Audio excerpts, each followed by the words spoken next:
There was plenty of blue to go around on this day, and pre-game prognostications that proved so very wrong. Commander fans, what you say? I think we're getting a W today.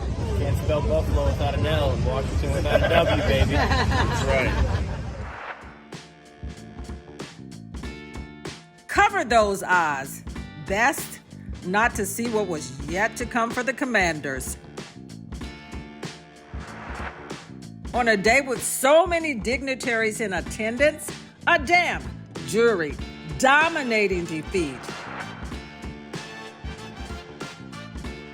The other team won, but we are undrenched with so much to dive into, the past, present, and future on this special edition of Tony McGee's Pro Football Plus. The man Call is somebody, back, tell y'all. somebody. We're He's back. Call He's your back. mama, call your daddy. We're back and we're back. We're back. Tony The whole McGee, crowd's back, y'all. We're back. Tony Hey, McGee. come on. Tony McGee, Pro Football Plus. Tony McGee, Pro Football Plus. Tony McGee, Pro Football Plus. Tony McGee.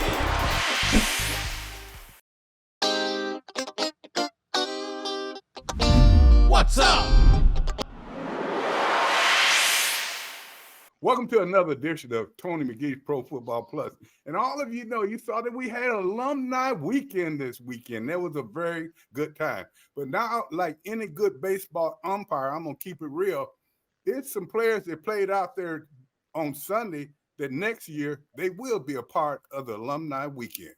To talk with me about this, I bring back the hard man back in town. I got the doctor in the house. Doctor, you got to tell me what was wrong with it. Did you operate on it? What's on? We'll talk about that. And Donna, you was there and faced it. But Doc, it was different. Donna, you faced it and you saw the players. You saw the game. We got to talk about it. And Alex, I tell you, if any of you was looking at it, it was an ugly thing to see. But one thing I want to start this off with, if I was looking at that offense, and I was looking at the first quarter, I would look at how they ran the ball. First play was 9 yards. Then they had another. They cut it off. Then they get down around the 20 and stuff, and they want to start throwing. What was that about? And all those offensive linemen, if they went to get their checks today, they should back in to get them or either give them to somebody else. Talk to me, Doc. Well, you called it. I mean, we went through 0-5 period. And we understand that everything you plan on doing doesn't work. I just believe that the 10 most important people on a good team are the 5 offensive linemen, the 4 defensive linemen, and the quarterback. Everything else I can rent.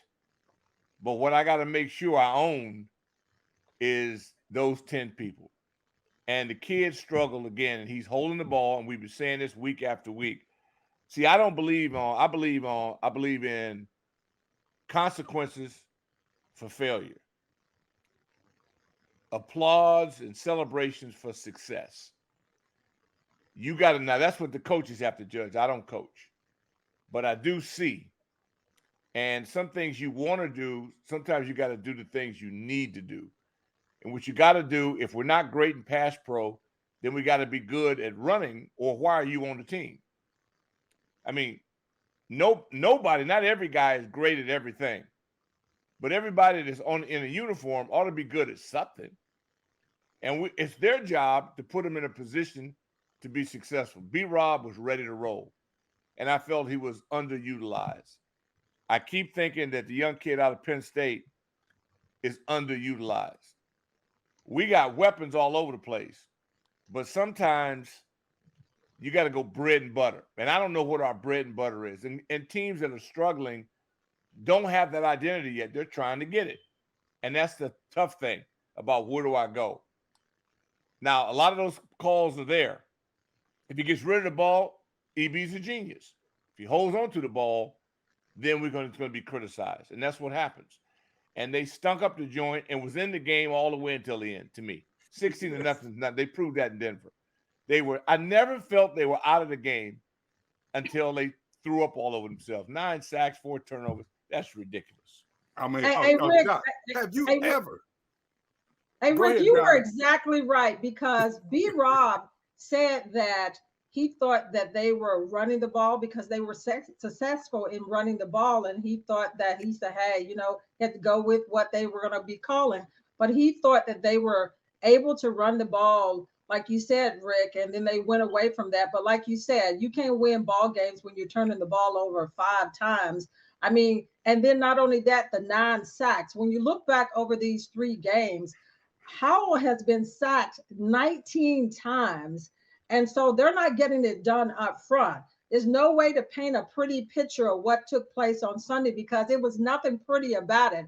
Buffalo came in and said that they wanted to attack, and put the pressure on the Commanders' offensive line and on that team. And they did just what they said they wanted to do. They pushed that offensive line around. I mean, look at the speed up front on Buffalo, the way they just speed rushed. They were like bullies out there against the Commanders' offensive line. So, like you said, they were into the game, but they were down 10-0. I wanted to talk about the field goal that they did not get because they decided to go on 4th and 2. They're not a team that can give up points. They should have put those 3 points had they made a field goal or went for it on the board, but they decided not to because they were in the meat of the game at that point. But again, when you make mistakes, and like Sam said, this was the worst game that they played in this young season, but they were getting beat on both sides of the ball earlier on. I mean, because Buffalo was bringing it to them. And were they ready to play? Well, I can't tell. Well, you know what, Don, I think they were ready to play. And it was indicated when they came out there. First play was 9 yards. They ran it down the field. They did pretty good. They completed some passes, even though they did have 3 sacks in the first quarter. And it was 6 turnovers because we had 2 fumbles, remember, the running back and the quarterback. At the same time, I think that they weren't mentally ready. They played well, but you are 100% right. When they had the opportunity to put 3 on the board and it was 10-3, I do not know why they would not take that 3 and make it a good game. Alex, when you saw that, what was your thoughts? Tony, I'm with Donna. I mean, this is not a team. They're not Don Coryell's Chargers, at least not yet. They're not going to score 40 or 50 points. If you can get 3 at any point, you probably want to get that. Now, listen, if they go for it on 4th and 2 and they make it, we're sitting here celebrating, you know, what a great call and trusting guys, and you're on your home field against a great team. So there's some revisionist history to this. That said, 37-3 is how it ended. Would you have loved to get 3 to make it a 1-possession game and keep it that as long as you can early? Sure. In hindsight, would it have mattered? Not at all. Listen, Gary Clark said on this show the first week they won ugly against the Cardinals. He said last week they won ugly against Denver. This week they lost ugly. Okay, these things happen. Every team I think is going to have one of these. They faced a great team who has a great quarterback, and on this day, the Commanders quarterback was not up to it. It's his 4th game in the league, his first ever loss. I don't know whether teams, and I'm curious what Doc might say, Antony, do you look at this and learn from it, or do you just take it and shove it out of the way and say, you know what, it wasn't our day. No matter what, that 3 points early wasn't going to matter. They didn't have it. 9 sacks, 4 turnovers. Every possible metric said this was a horrific game. Only good thing, it's an AFC team. It's not a division loss. It's not a conference loss. It's a home loss, but you move on. Now they got to look at Philly in a week, and now all of a sudden that game, you know, you don't want to lose 2 in a row. It was an awful Sunday at FedEx Field. Maybe they can move on. We'll see. But you know what, Doc, and and I'm going to go to you right now because we've been in situations somewhat similar to this, never like that one. But at the same time, have you ever 9 sacks in a game? We had enough people at the alumni, enough offensive linemen that could have kept them out of there for 9 sacks. It's time to bring a little fear, Doc, to this team. You remember how when our guys, you mess up, if I mess up a defensive end, all of a sudden during that week, you see another defensive end working out, and it makes you think, oh, I can lose my job. It don't seem as though these guys are worried about it. You got to have more pride than to give up 9 sacks. Yeah, it's amazing. Go back to last year. and the Philadelphia Eagles came in here. I think they got 8. What has happened is that you're paying for poor structure. Well, it's too late for that. The 2 guards that we had, the former Panthers that were garbage last year, that took up snaps. You could have grown some young talent. Well, it's too late to fix all that. They went out and they didn't draft a guy. They went out and brought in 2 people. Now they got to live through it. It's too late for all that. That was poor structure. And it's like building a house. You got a solid foundation.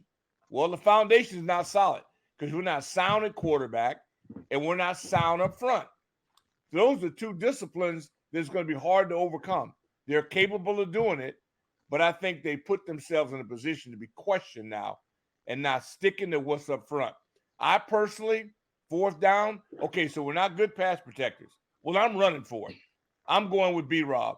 I'm going Sam Bam Cunningham. We're going up and over. We can't get a yard, then we're stink. You can't get a yard, then I'm going to make them stop me. I'm not throwing. I just think the idea of I got to throw to have success is just a bad philosophy.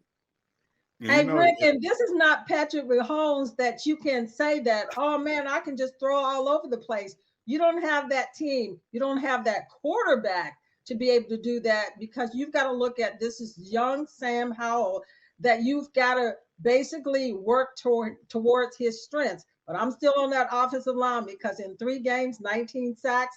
But I want to go back to one series in the first quarter. They had back-to-back sacks, and then Howell throws the interception. So they were struggling at that moment. But again, I'm with you, Rick. Why don't you run the ball? Are you not confident in your running game? And Gibson, he can't put the ball on the carpet. Let's just say this is his second one. And when you look at that run that he had, when he fumbled the ball, he was loosely carrying that ball in traffic.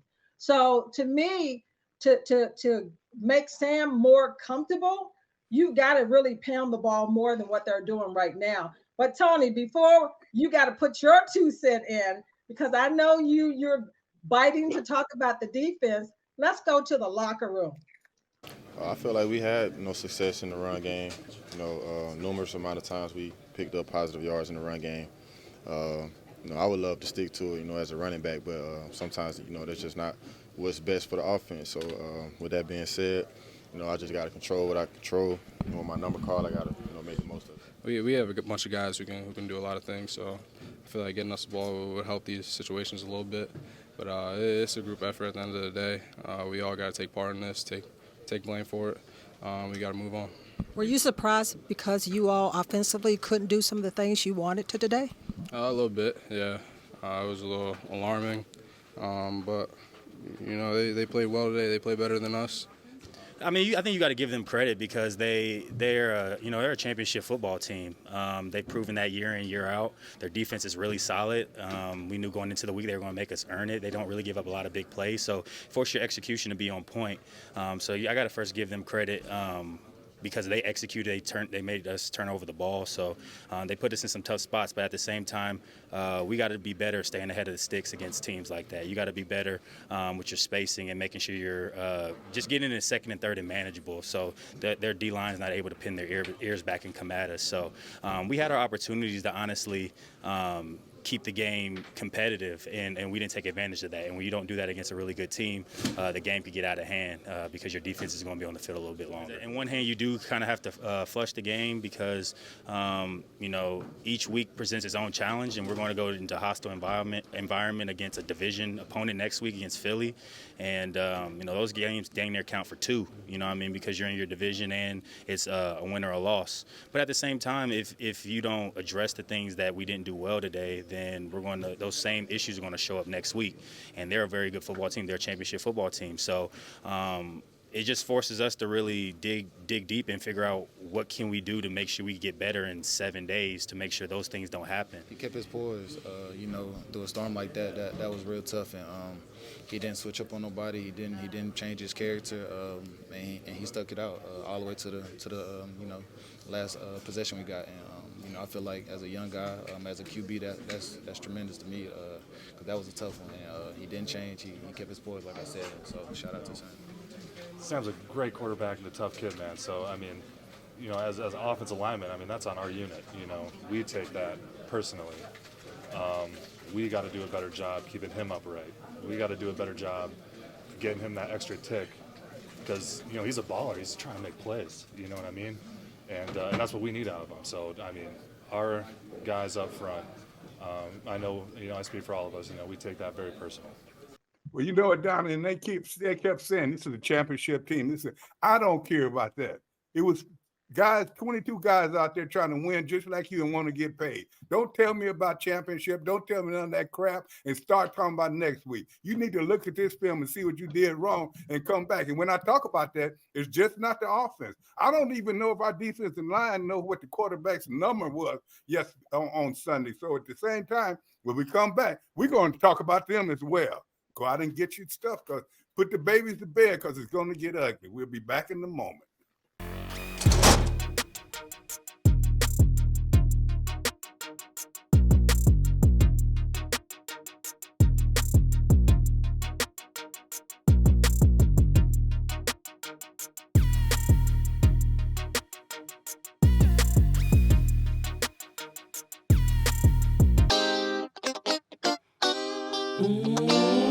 Next.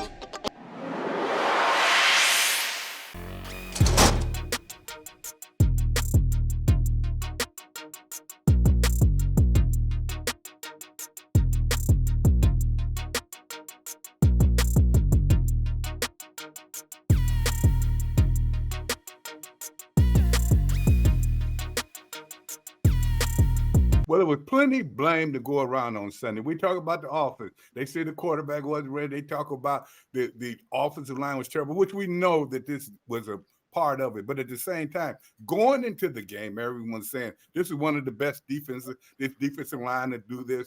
I don't even know if they got close to the quarterback enough to rush him. They did rush him a few times. They didn't make plays. You look at our player of the week, he's the only guy that seemed to show up. Doc, you know what?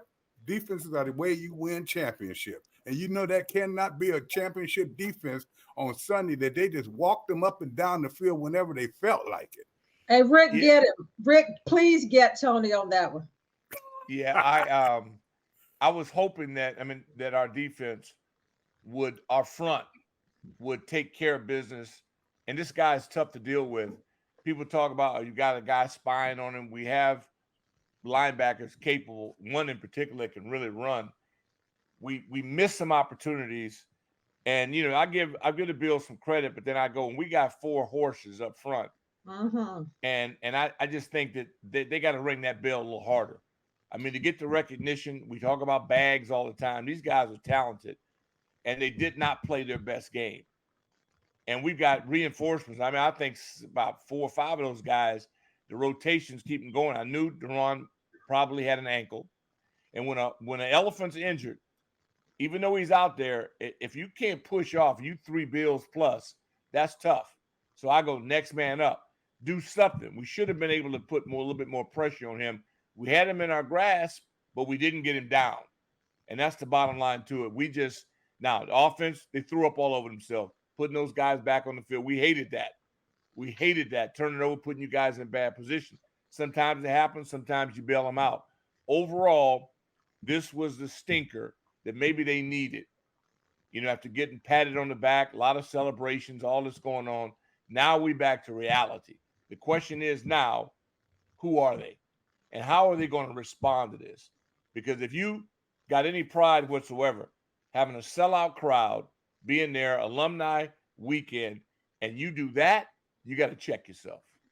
Only thing about the sellout crowd, it was mostly seemed like it was more Bills fans there than it was. Well, the Mafia bought the tickets up before they got this new movement going. And so really, they jumped in early before all the new momentum took place. That's going to happen with a great fan base. Steelers, the 49ers, and the Bills. I mean, Green Bay. Yeah, that's going to happen. But none of those people in the stands played. So even if the place had been empty, you still getting a check. So, you know, all that crowd stuff, that's nice, and we talk about it. But the bottom line to it, if the place was empty, you still go in that pay window today and pick up your check. Well, a lot of them should have backed in to do that. Hey, Rick, you 100% because going back to the offensive side, just quickly, one of the secondary guys from Buffalo said that his jersey, his white jersey, wasn't even dirty because he didn't have to even get on the ground much for that. But going back to the defensive side, and Rick, you said something key as far as those guys up front. When you look at their numbers, 1 sack for Sweat, 1 sack for, I'm sorry, they didn't even have any sacks, but Thank one you. tackle Thank for, you. yeah, they didn't even have any sacks, but Sweat, 1 tackle, Allen, one tackle, Payne had 3, and like you said, he was nursing that ankle, and then Young had 3. But going back to the linebackers play a little bit, and I'm trying to understand what was going on in that middle of the field a lot, even though Cody Barton had 13 tackles and then Jamin Davis had 11. There were some miscues between the secondary guys, the linebackers and the safeties and the corners, because I'm not for sure who was supposed to be picking up Josh Allen, who was running wide open in the middle up the seam. Was that the linebackers that were supposed to pick him up? Was it the safety who was supposed to be releasing, picking up, and all of that? Because when they had Buffalo on 3rd and long quite a few times in the first half, they should have been able to wrap him up, but it was poor tackling because they couldn't get to him and wrap him up. But what were the breakdowns in the secondaries? Because there were some wide open wide receivers in the middle of the field. And then Josh Allen, when he took off, he was wide open for about 13 or 14, 46 yards one time running. Was it the breakdowns with the linebackers, or where was the miscommunication? It really was a miscommunication. A lot of times he wasn't running up the middle. If you look at it, it started with the defensive line. They allowed him to get outside, set up. And then when he couldn't find anybody, he would run right up the middle because the coverage was there. A lot of times when you watch that game, you see 2 people on one, and one person would always break away, but those 2 people would stay on the other people, and they're running free. It was the linebackers in the middle.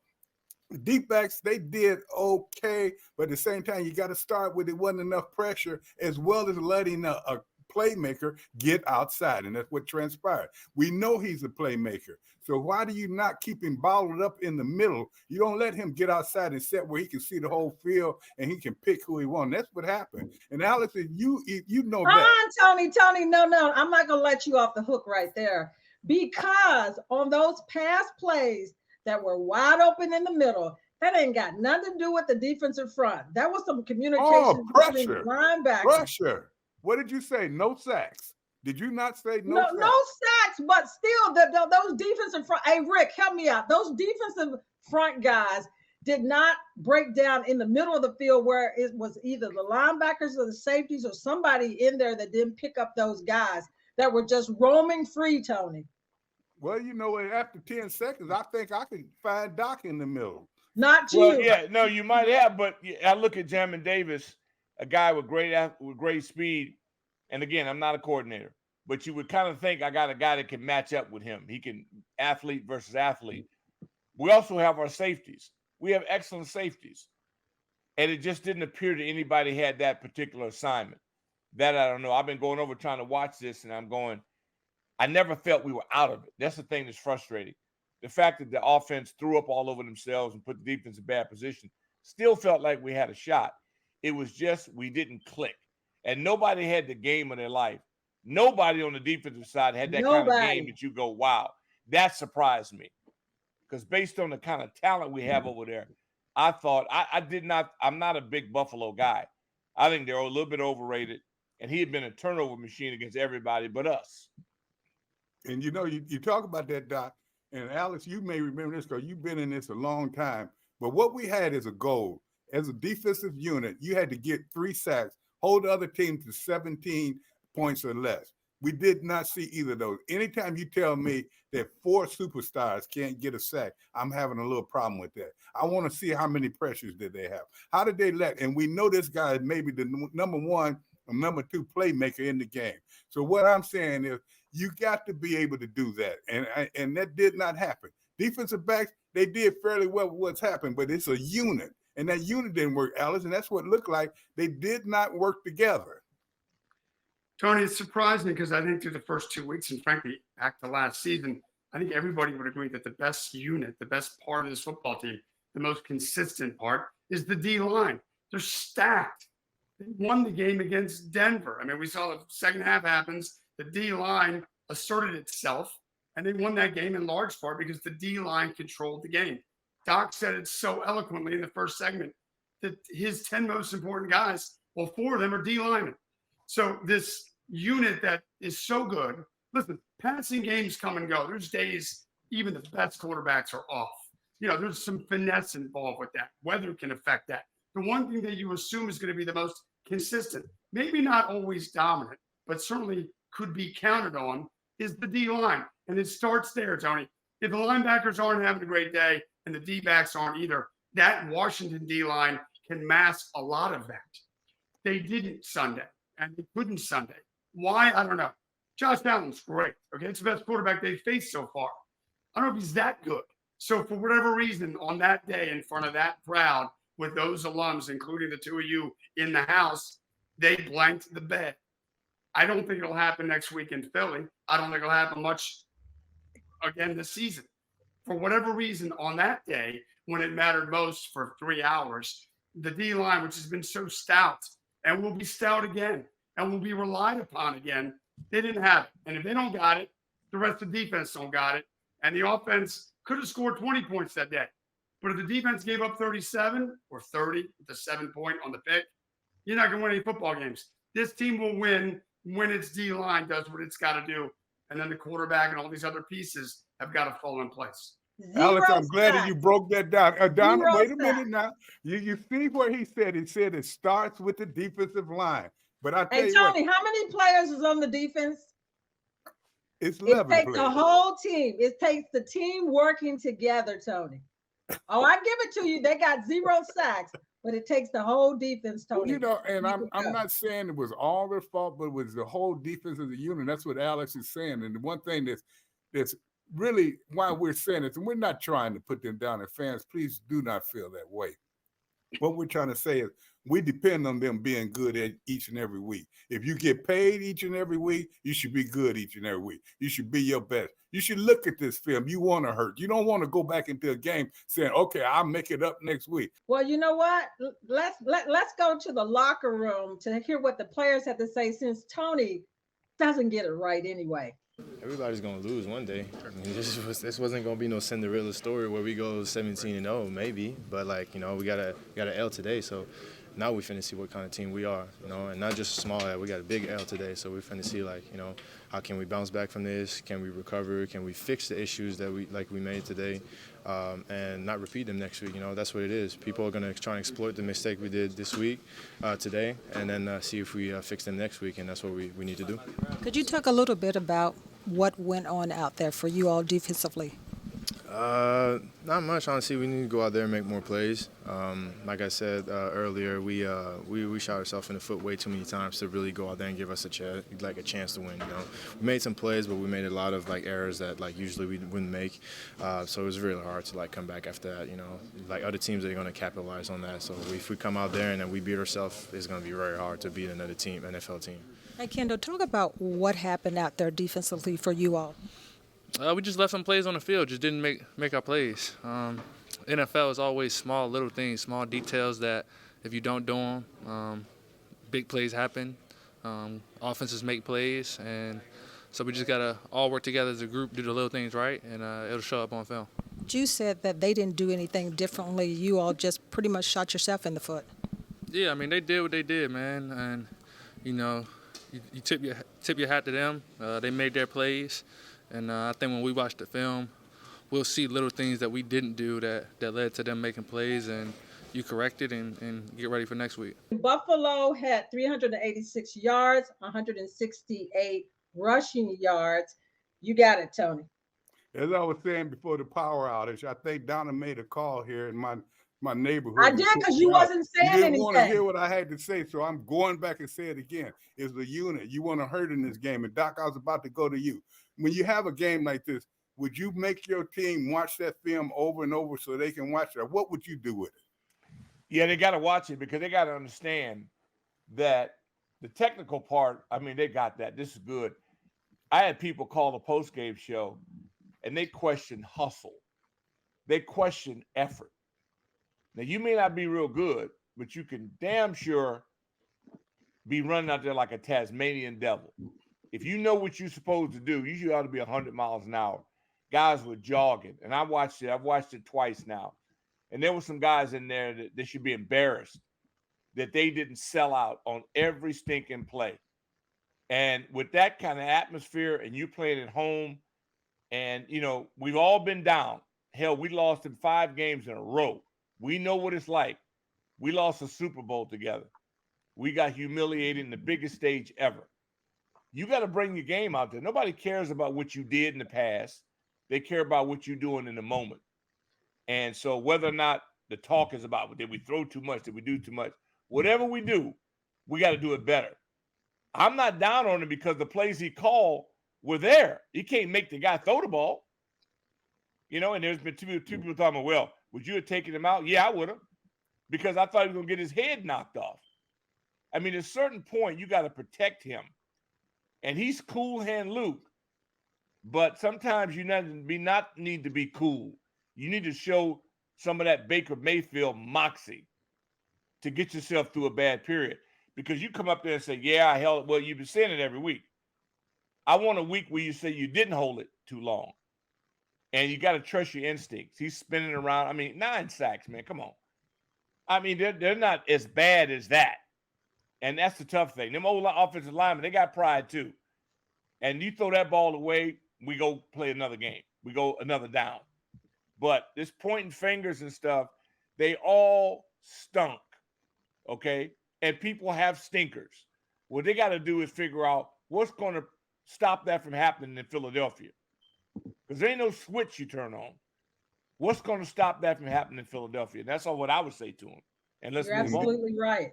And they may not know about the body bag game, and we don't want another one of those. And I tell you what, we had enough alumni that they were trying to dress at halftime when they thought they could play better. And sometimes I think maybe they can. When we come back, we'll discuss that too. We got to go through a lot of things. But one thing about it, we will get over this. It will not always last this way, but at the same time, we need to talk about it now. We'll be right back.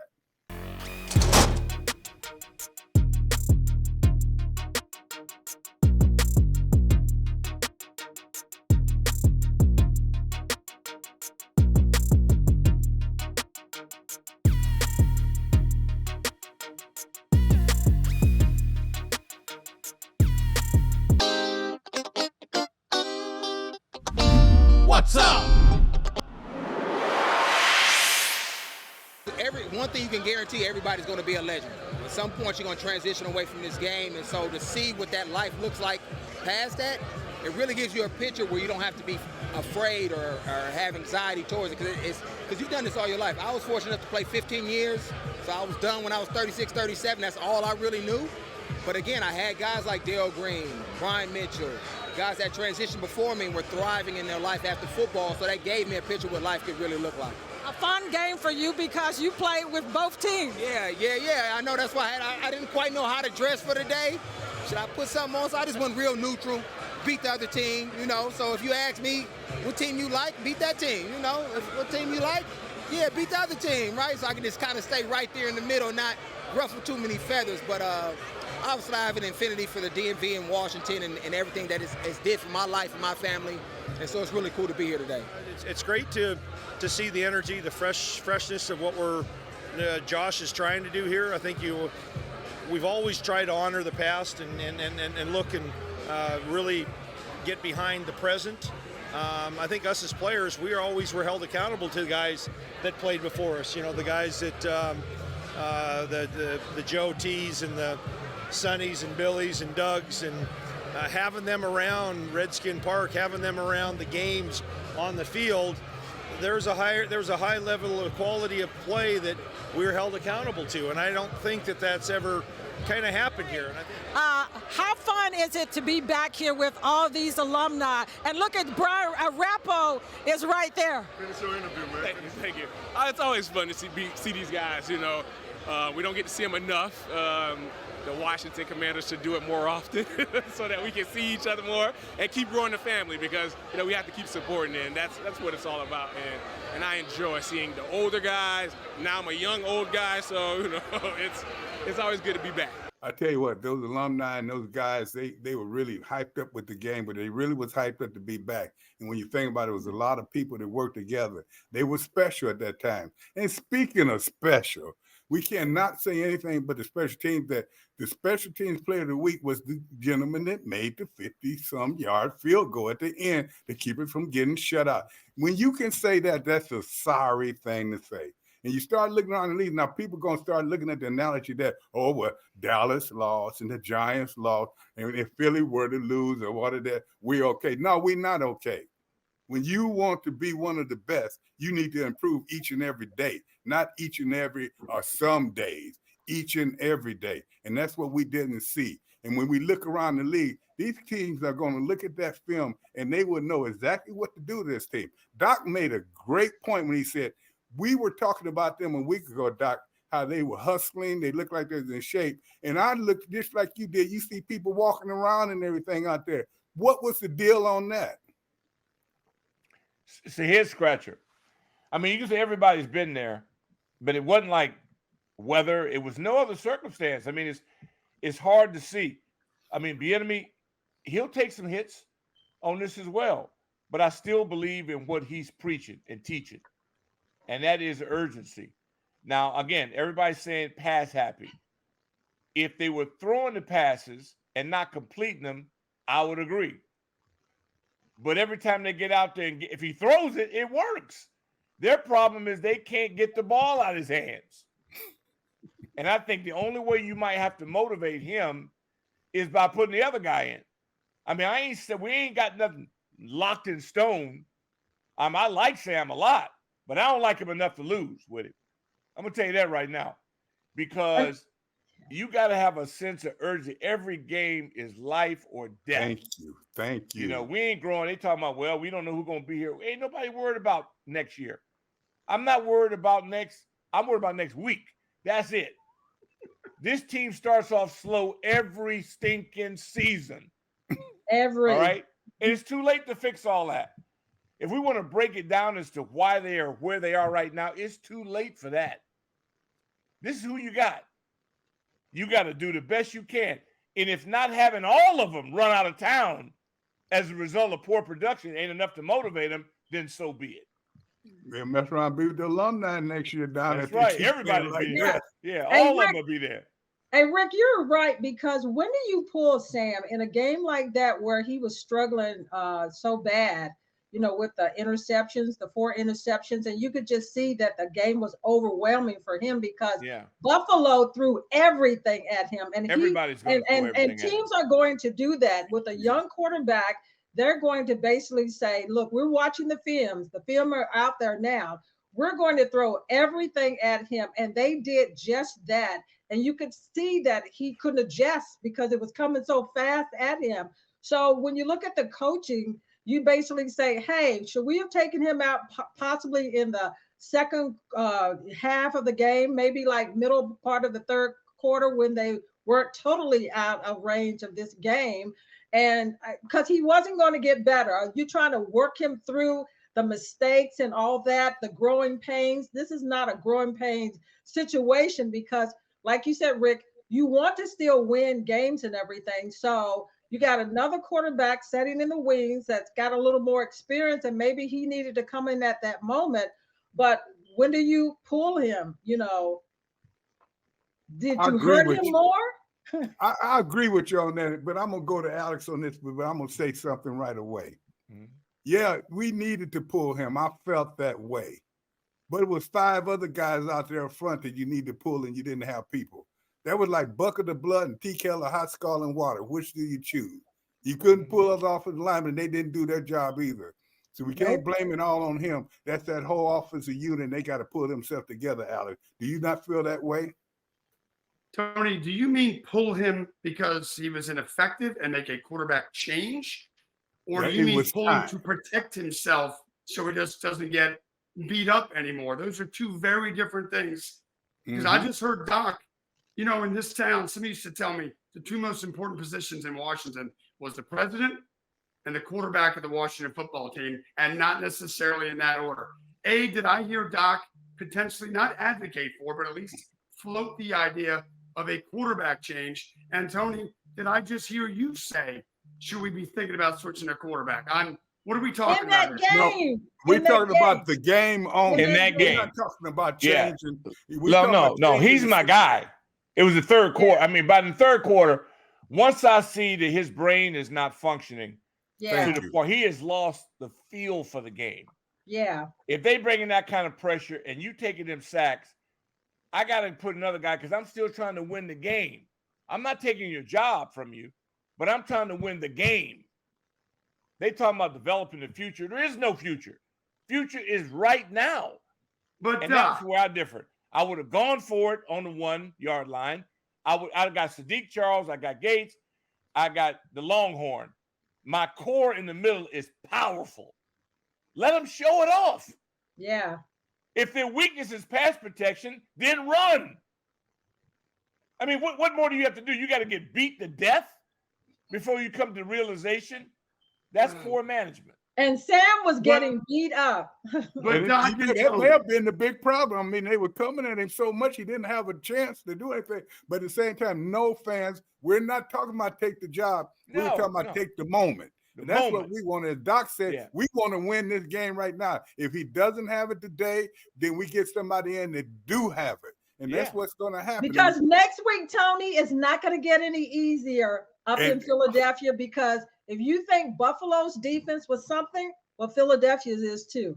And that's what we're going to do when we come back. We'll go around the league. We'll talk a little bit about that Philadelphia game coming up. But at the same time, it's time to put this baby to bed and start talking about the future a little bit. But there's no sense in putting it to bed and act like it wasn't crying. We wanted to stop crying. We'll be back in a moment.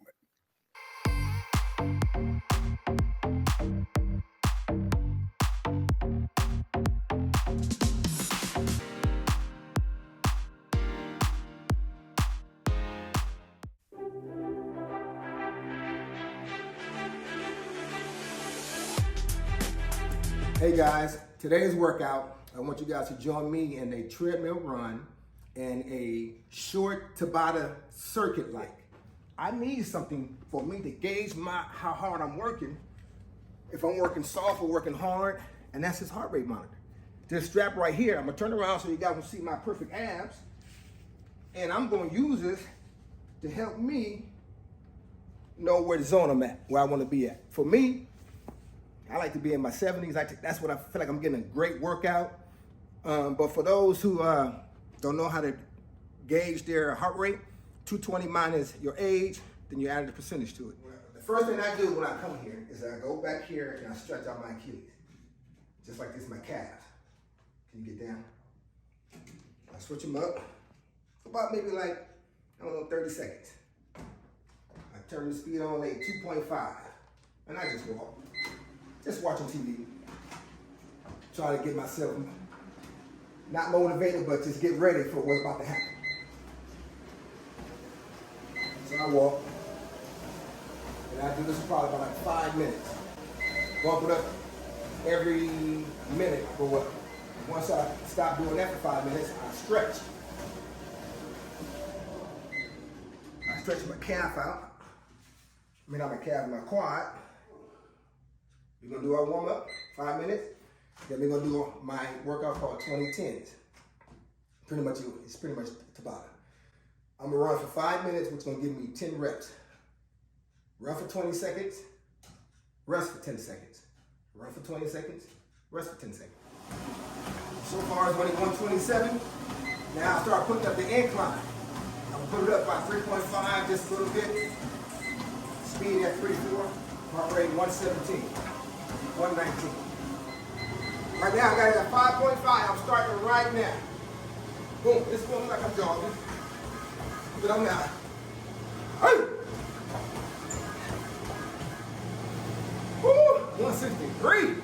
Bingo. Yeah. I'm hurt a little bit. That's all right. I like to be uncomfortable. Woo! 172. You ain't got that much time. See y'all lucky. Woo! So then I back it down. And I walk.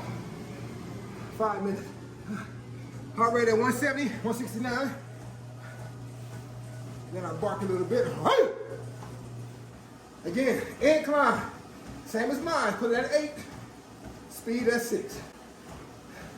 For half, then go 6.5. Run for 20 seconds on, jump off for 10. Then back on. And then it's on.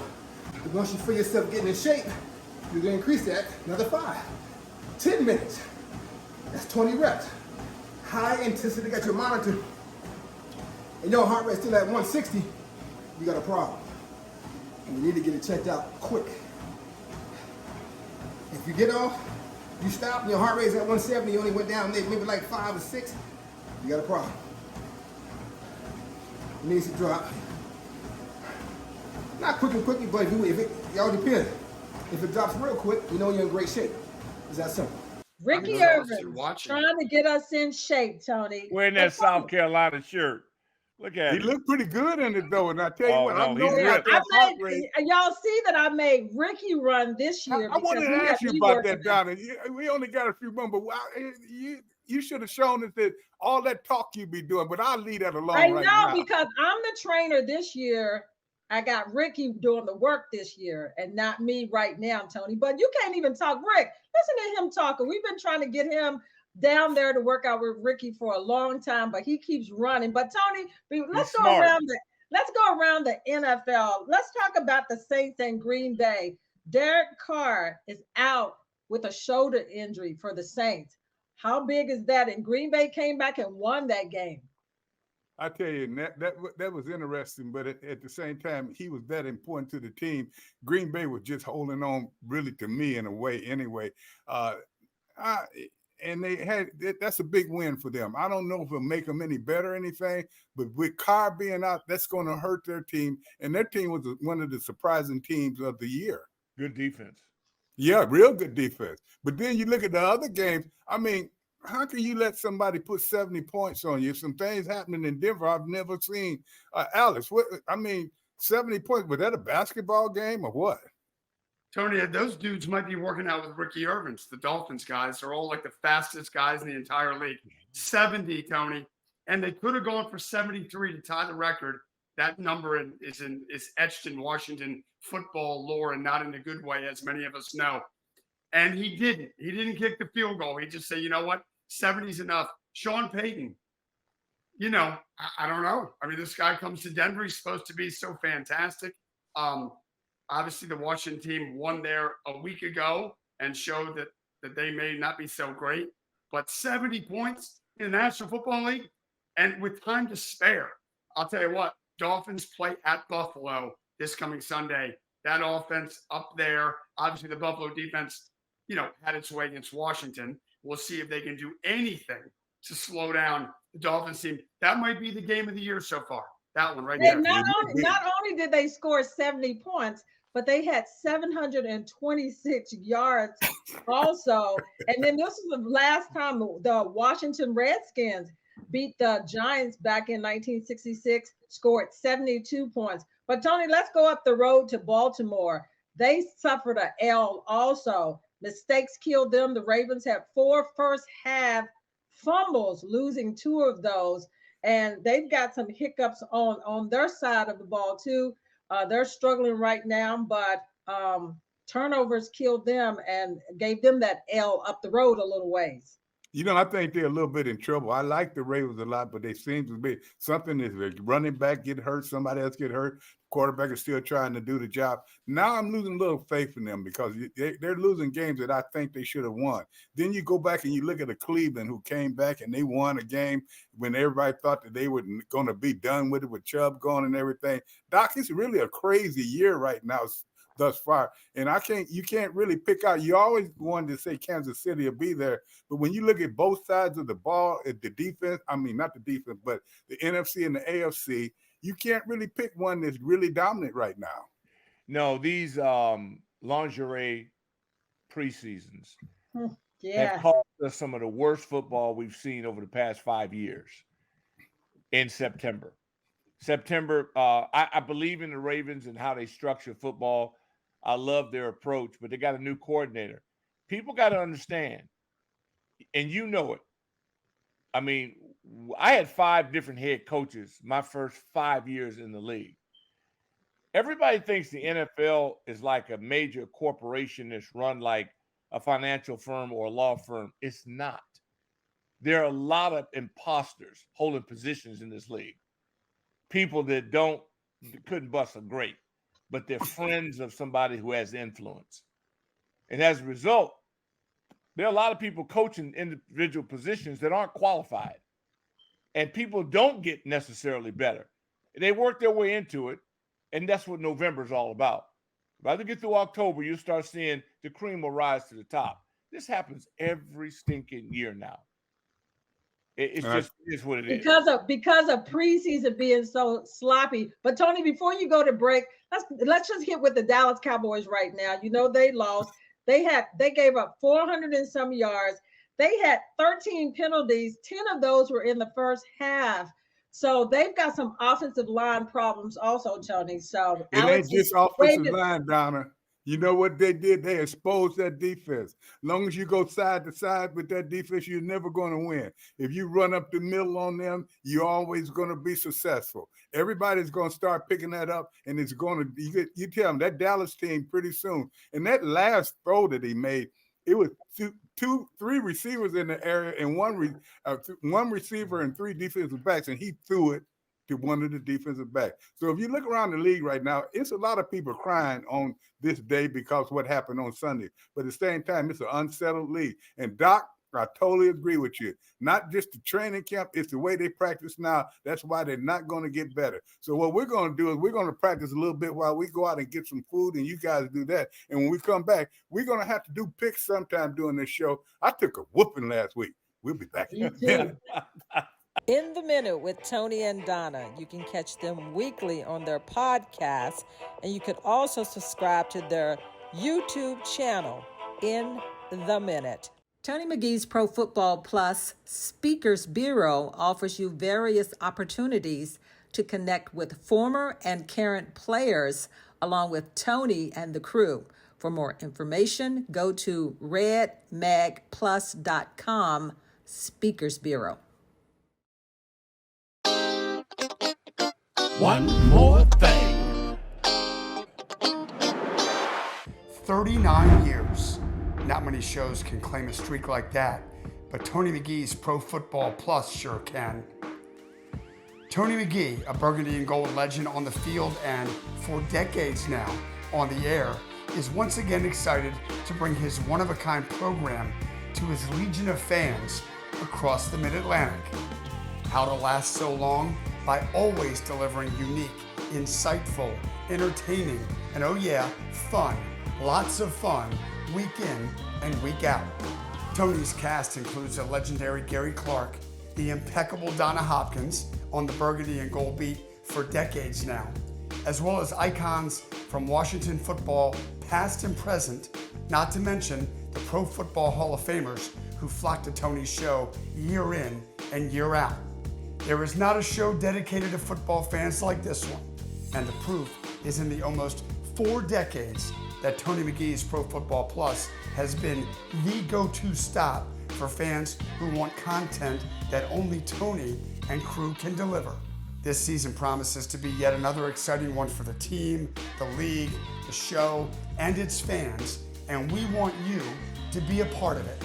There are sponsorship opportunities to fit your business's goals, 30 and 60-second targeted commercial spots, weekly segments dedicated to promoting your brand, on-air guest opportunities for you to share your company's mission, and so on. We'd love to discuss tailoring a sponsorship program that is just right for you, both in scope and in cost. For sponsorship opportunities, call 703-282-0792 or email info@redmadplus.com. Be a part of this historic season on this historic show, Tony McGee's Pro Football Plus. 39 years and the millions of viewers over those years can't be wrong. Now, I told you going out that we were going to do with the picks, but we not. They was too ugly. You can take a look at it. I promise you we'll do better. We thought it was something better that you can see, and I thank you guys for coming on because this was a brutal week to even do a show, but at the same time, we got some good pictures from the alumni. The alumni weekend was great, and we want you to enjoy it a little. But we're going to say right now, we never say goodbye. We say in the minute. In the minute.